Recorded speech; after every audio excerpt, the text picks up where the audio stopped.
This was the big question. Turns out Imran Khan is the player that he always was, and he says he will play till the last ball. What do you make of his speech today?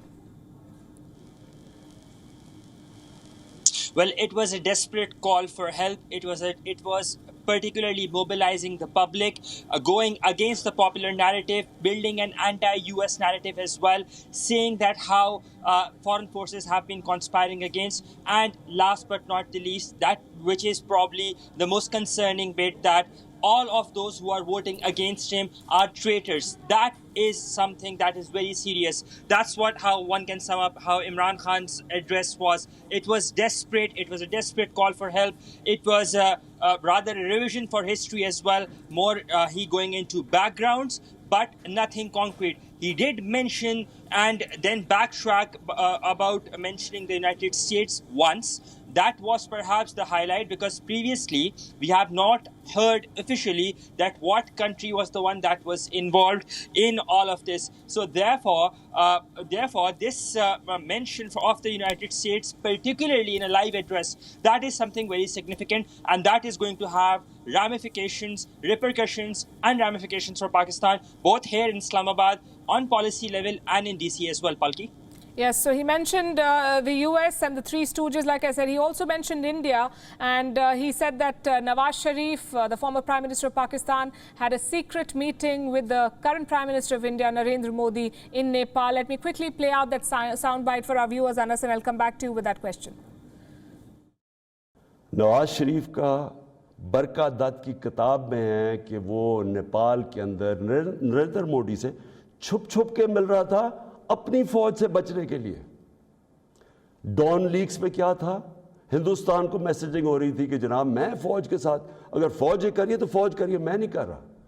ये सोचिए, कभी आप सोच सकते हैं कि मेरे army chief को, जनरल बाजवा को कोई बाहर की कुव्वत कहे कि जी ये दहशतगर्द है, और मैं चुप करके बैठा रहूं और वो मेरी तारीफ करे और उसको बुरा भला कहे। जनरल राहिल शरीफ को नरेंद्र मोदी दहशतगर्द कह रहा था, दहशतगर्द का चीफ, और नवाज शरीफ से दोस्ती थी और शादियों पर इन्विटेशन थी।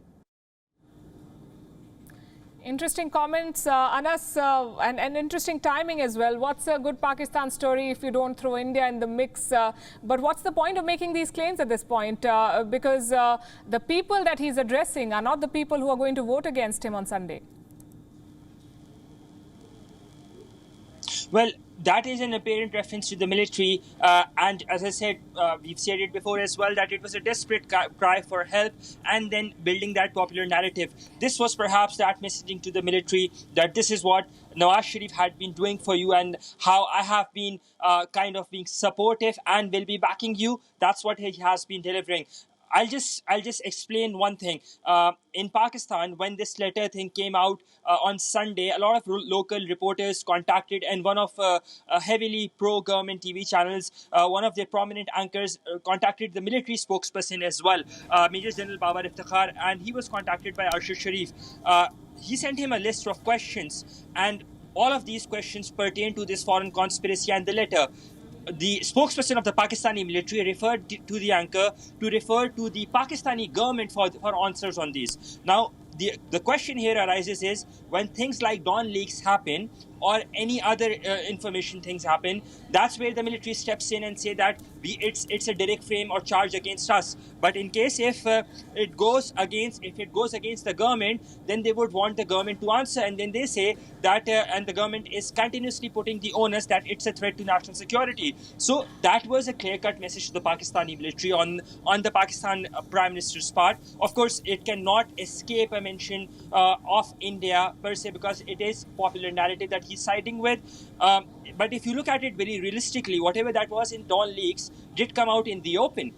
It is the steps that the Pakistani establishment or the Pakistani government had to take on years later, not immediately, but 2 or 3 years down the line, through the FATF regulations, through the FATF moves. That's what the Pakistani government did. So that messaging that Imran Khan did do might have, as I said, it might have some desperation in it, but it was clearly not for the people who are here, who are listening on TV, but for those in the security establishment or in the establishment those who can possibly make some calls and help him through. Palki? Well, he had a meeting with them yesterday. We're not sure if that bore any fruits. If it had, I don't think there would have been a need for this address, but you can't blame him for not trying. Anas Mallick, one last question. Imran Khan says he will face the trust vote on Sunday. How would you rate his chances? Before I answer your question, just to add to what we know from this letter, or a perpetrated letter, it's a cable that has been sent by the former Pakistani ambassador to the United States, and that was written on the 7th of March. This cable was derived from a luncheon hosted by a senior government official, from the senior US government official, and that was a farewell luncheon. So the contents are still contested upon, because whether it was on record, whether it was off record, so on and so forth. Answering your question, the chances are bleak, they are very low, but Imran Khan, being Imran Khan at any given point where he is not up for accepting a defeat, he says he will fight. Visibly, he doesn't have the numbers. Today in the opposition's meeting, parliamentary meeting, they had 172 members. Ali Wazir has flown in and another member has also flown in. So there'd be at least 177 on vote day. Imran Khan's allies, Imran Khan's numbers, including his dissidents, they stand at 164. So there is trouble that is there. And if he manages to pull this off, it would certainly be no less than a miracle. Palki? Right, we'll have to wait and see. It is going down to the wire. Anas Mallick, thanks very much. WION is now available in your country. Download the app now and get all the news on the move.